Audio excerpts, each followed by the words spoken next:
നമസ്കാരം. നമ്മളൊന്ന് കൈ കൊടുത്താൽ ജീവിതത്തിലേക്ക് കയറി വരുന്ന എത്ര മനുഷ്യരുണ്ടാകും?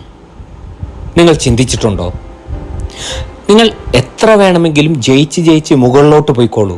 പക്ഷേ അപ്പോഴൊക്കെയും നിങ്ങൾ തോറ്റുപോയ മനുഷ്യരെക്കുറിച്ച് ഓർത്തുകൊണ്ടിരിക്കണം.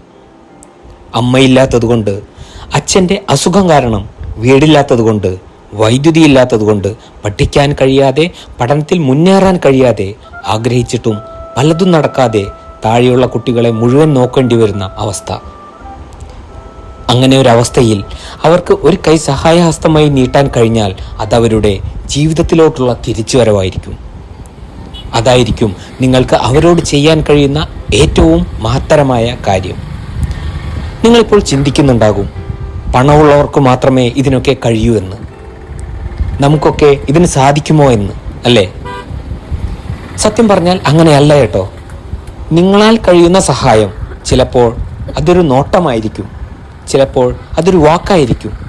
നിങ്ങളാൽ കഴിയുന്ന എന്ത് സഹായവും അവരെ ജീവിതത്തിൻ്റെ നിലയില്ലാക്കയത്തിൽ നിന്നും രക്ഷപ്പെടുത്താൻ സഹായിക്കുമെങ്കിൽ അതാണ് യഥാർത്ഥത്തിൽ സഹായം എന്ന് പറയുന്നത്.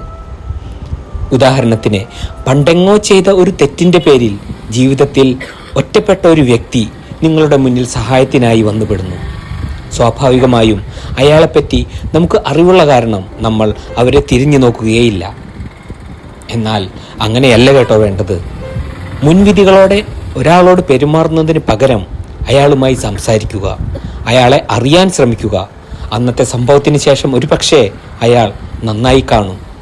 പക്ഷെ ഈ സമൂഹത്തിൻ്റെ മുൻവിധിയോടെയുള്ള ഇടപെടൽ കാരണം അയാൾ ഇപ്പോഴും അതേ തെറ്റിൻ്റെ പേരിലായിരിക്കും അറിയപ്പെടുക. അയാളോട് സംസാരിക്കാൻ അല്പസമയം കണ്ടെത്തിയാൽ അതിൽ നിന്നും ഒരുപക്ഷെ നിങ്ങൾക്ക് അയാളോടുള്ള സമീപനം തന്നെ മാറിയേക്കാം. ഒരാളെ ഒറ്റപ്പെടുത്താനൊക്കെ വളരെ എളുപ്പമാണ്. എന്നാൽ ഒരാളെ അയാളുടെ ഭാഗത്ത് നിന്ന് കാണാൻ ശ്രമിക്കാനാണ് ഏറ്റവും ബുദ്ധിമുട്ട്.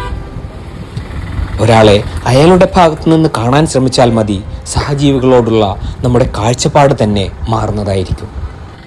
അങ്ങനെ ഒരു ശീലം ഓരോരുത്തർക്കും വളർത്തിയെടുക്കാൻ കഴിഞ്ഞാൽ നമ്മുടെ ചുറ്റുപാടുകളും ഈ സമൂഹവും അതിനനുസരിച്ച് മാറുന്നതായിരിക്കും. പൗലോ കൊയ്ലോയുടെ വിഖ്യാതമായ വരികളുണ്ട്. എന്താ പറയുന്നതെന്നറിയാമോ? നാം നമ്മളെക്കാൾ മികച്ചവരാവാൻ ശ്രമിക്കുമ്പോൾ നമുക്ക് ചുറ്റുമുള്ളതെല്ലാം മികച്ചതായിത്തീരുന്നു. നന്ദി.